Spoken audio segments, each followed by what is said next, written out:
Let's challenge the default assumption that whole grains means whole wheat bread and brown rice. The Mediterranean region uses an extraordinary diversity of grains, many of which Americans have never encountered. These ancient and alternative grains offer superior nutrition and culinary versatility compared to our wheat-centric approach. Understanding this diversity can transform how you implement these dietary patterns. Farro, an ancient wheat species, is a staple in Italian cuisine.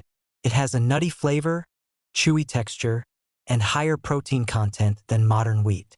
Bulgur, used throughout the Middle East, is parboiled cracked wheat that cooks quickly and provides excellent fiber. Freekeh is young green wheat that's roasted, giving it a smoky flavor and very low glycemic impact. Barley, one of the oldest cultivated grains, contains beta-glucan fiber that specifically lowers cholesterol. Here's what's interesting about grain diversity. Different grains provide different types of fiber, varying mineral profiles, and distinct effects on blood sugar. Barley and oats, for instance, contain soluble fiber that forms a gel in your digestive system, slowing glucose absorption and feeding beneficial gut bacteria.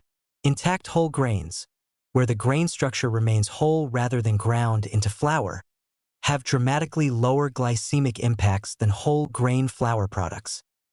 The preparation of grains matters more than people realize. Cooking grains and then cooling them increases resistant starch formation. This is why grain salads have metabolic advantages. The resistant starch behaves more like fiber, feeding your microbiome rather than spiking blood sugar. So that farro salad or cold rice dish actually has a different metabolic effect than the same grain served hot. Portion control is relevant here. Grains are carbohydrate-dense, and while they're promoted in both Mediterranean and DASH patterns, they shouldn't dominate your plate. A serving is typically half to 3/4 of a cup of cooked grain. The plate should still be mostly vegetables, with grains as a component rather than the foundation. Let's talk about the gluten issue, because it's become culturally prominent.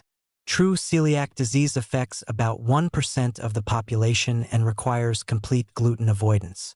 Non-celiac gluten sensitivity may affect additional people, though the prevalence is debated.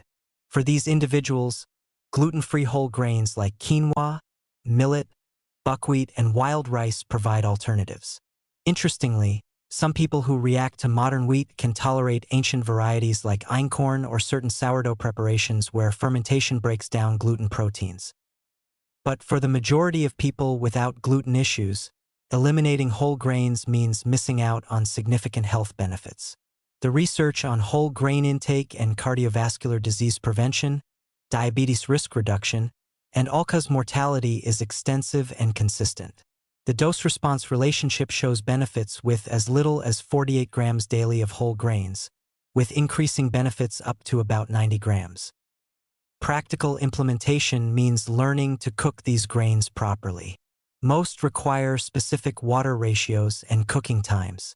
Farro needs about 3 cups of water per cup of grain and cooks for 25 to 30 minutes. Bulgur can be simply soaked in hot water. Barley takes 45 minutes to an hour. Investing in a good reference guide or using online resources to master these techniques makes grain diversity accessible. Flavor pairing strategies help with adoption.